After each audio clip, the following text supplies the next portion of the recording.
आणि रितेश जनेलिया यांना लालपरीचे brand ambassador बनवलेलं आहे। त्या संदर्भात थेट बोलतायत प्रताप सरनाईक। जाऊया तिथे। सर्व सहकाऱ्यांच्या उपस्थितीमध्ये त्यांची ब्रँड अँबॅसेडर म्हणून नियुक्ती करण्यात आलेली आहे। मला एका गोष्टीचा अभिमान वाटतो की ह्या राज्याची धुरा सांभाळणारे माजी मुख्यमंत्री श्री विलासराव देशमुख आणि माझे राजकीय गुरु असलेले विलासराव देशमुखांचे पुत्र श्री रितेश देशमुख आज मराठी आणि हिंदी चित्रपटसृष्टीमध्ये एक अतिशय चांगले आणि मोठे कलावंत म्हणून पूर्ण देशाला परिचित आहे, राज्याला तर घराघरामध्ये ते परिचित आहे। 1 मे पासून म्हणजे महाराष्ट्र दिनापासून त्यांचा राजे शिवाजींच्या नावानं चित्रपटसुद्धा प्रदर्शित होतोय, जो हिंदी, मराठी आणि तेलुगू भाषेमध्ये आहे। आज अशा मोठ्या कलाकाराला घेऊन मी एस टी महामंडळाचा अध्यक्ष या नात्यानं त्यांना जर ब्रँड अँबॅसेडर म्हणून त्यांची नियुक्ती केली असेल किंवा ड्रिंक अँड ड्राईव्हच्या RTOच्या नियमावलीमध्ये सहकार्य करण्यासाठी जर त्यांचा वापर करून जनजागृतीचा एक वेगळा पायंडा पाडण्याचा प्रयत्न आम्ही जो करतो आहे, त्याला जर त्यांनी एवढ्या मोठ्या प्रमाणात प्रतिसाद दिला असेल तर निश्चितपणे मी त्यांचा मनापासून आभार मानणं माझं कर्तव्य समजतो। आज राज्याच्या दृष्टीनं अतिशय महत्त्वाचा निर्णय झालेला आहे, कारण एस टी महामंडळ जी घाट्यात आहे त्याचं उत्पन्न वाढवण्यासाठी सुद्धा रितेश देशमुखांचा आम्हाला फायदा होईल। एस टी महामंडळाचे जे नवीन नवीन उपक्रम आहेत जे आम्ही लोकांपर्यंत पोहोचवतो, ते उपक्रम रितेशजी देशमुख आणि त्यांची पत्नी यांच्या माध्यमातून आम्ही घराघरामध्ये ते पोहोचवणार आहोत।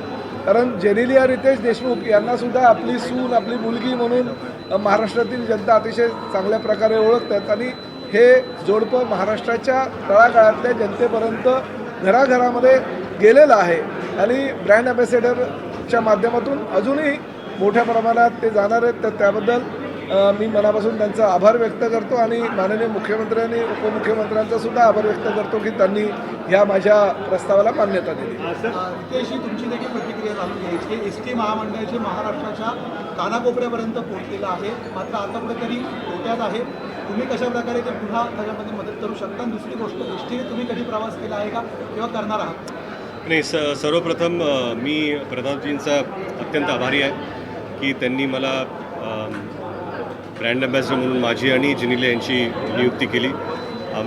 एस टी खरं म्हणजे मी लहानपणी वडिलांवर प्रवास केलेला आहे। माझ्या वडिलांचा जास्तीत जास्त प्रवास हा एस टीने झालेला आहे। परिवहन खातं पण त्यांनी सांभाळलेलं आहे आणि कुठेतरी जाऊन मला वाटतं की जी एस टी ही माझ्या लहानपणीचा एक हिस्सा होती, त्याच एस टीचं कुठेतरी मी आज ब्रँड अँबॅसेडर म्हणून नियुक्त झालो, याचा मला अभिमान आहे।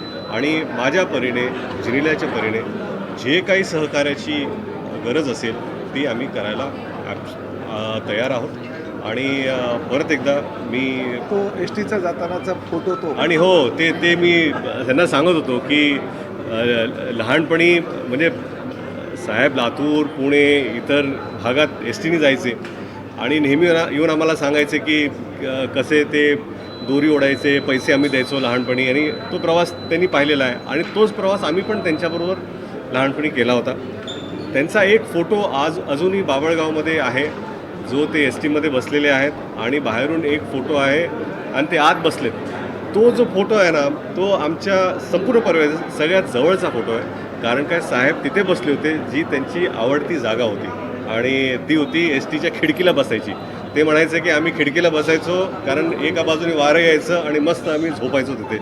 तर तो आता ते परिवर्तन आता त्या एस टीपासून आजच्या एस टीपर्यंत प्रचंड झालेलं आहे आणि मला वाटतं की प्रतापजींच्या विजनमधून जी नवीन क्रांती घडते, नवीन एस टी बसेस आहेत, आज इलेक्ट्रिक एस टी बसेससुद्धा इथे जुडल्या जाणार आहेत आणि पुढे जाऊन ही डिझेल एस टी बस कशी नसणार आहे आणि सगळ्या बसेस कशा पुढे जाऊन सगळ्या इलेक्ट्रॉनिक होतील, तो सुद्धा उपक्रम प्रतापजींनी घेतलेला आहे। आणि मला वाटतं की माझ्या आणि जेनेलियाकडून जे काही गरज असेल, आणि मुख्य म्हणजे ड्रिंक अँड ड्राईव्ह हे खरं फार मोठी गोष्ट आहे, आपण फार कॅज्युअली घेतो आणि किती अपघात आपल्या अवतीभोवती घडतात आणि त्याचं मुख्य कारण ड्रिंकिंग आणि ड्रायव्हिंगमुळेच आहे।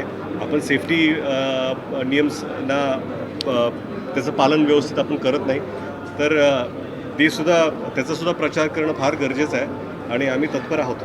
रितेशजी मात्र गेल्या वेळेस जे अम्बेसेडर होते मग ते काही एस टीतून कुठे दिसले नाही. तुम्ही आता एस टीतून प्रवास वगैरे करा. आपण दोघं एकत्र जाऊ. नागपूरला जाणार का पण एस टी? तुम्ही येताय का बरोबर?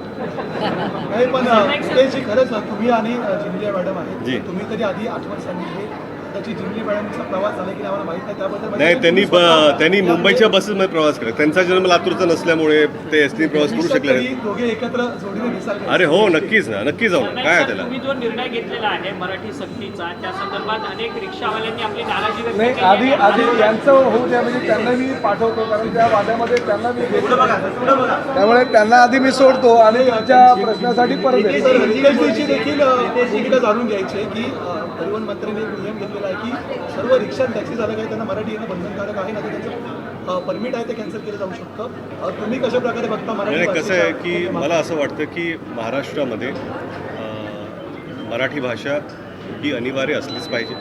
आणि ज्या काही काय प्रवास करणारे मराठी भाषक असतात आणि आपण महाराष्ट्रात, आणि काय की महाराष्ट्रामध्ये जशी मराठी अनिवार्य पाहिजे तसं आपण इतर राज्यात गेले की त्यांची भाषा आपण बोलली पाहिजे. तसंच मला वाटतं की हा जो काही निर्णय आहे तो योग्यच आहे. हिंदीमध्ये अच्छा, मैं हिंदी में सबसे पहले एसटी स्टेट ट्रांसपोर्ट महामंडल का मुझे ब्रांड एम्बेसडर बनाया गया है. ये मेरे लिए बहुत बड़ी बात है क्योंकि एसटी बसेस से मेरे पिताजी बहुत सफ़र करते थे और उनका जो भी ट्रैवल था उन्होंने हमें बताया था. और एसटी से मैंने भी बहुत बार उनके साथ बचपन में सफ़र मैं कर चुका हूँ. आज जाकर उसका मुझे ब्रांड एम्बेसडर बनाया गया है. ये मेरे लिए और जिले की बहुत बड़ी बात है. और हमारी ओर से जो कुछ भी सर कहेंगे या जो कुछ भी करना चाहेंगे हम अपने तरीके से हम बिल्कुल करेंगे. और ड्रिंक एंड ड्राइव का जो हमें लोगों तक ये प्रचार करना है कि किस तरह इसकी वजह से जो एक्सीडेंट्स होते हैं वो किस तरह हम रोक पाते हैं, इसकी भी जो भी प्रचार करना है उसके लिए भी हम तत्पर रहेंगे. Thank you. लालपरीचे ब्रँड अँबॅसेडर झाल्यानंतर त्यांनी आपल्या आठवणी सांगितलेल्या आहेत. वडिलांसोबत कसा लालपरीनं प्रवास केला आहे याच्या आठवणी सुद्धा रितेश देशमुख यांनी सांगितल्या आहेत. तर हे काही फोटो आलेले आहेत ज्यावेळेला ब्रँड अँबॅसेडर म्हणून त्यांची नियुक्ती झाली त्यावेळेला मुख्यमंत्री आणि उपमुख्यमंत्री हे उपस्थित होते. त्याचबरोबरीनं एस टीनं प्रवास कशा पद्धतीनं केला आहे याबद्दल विचारलं असता त्यांनी पत्रकारांना सुद्धा मजेशीर उत्तरं दिली.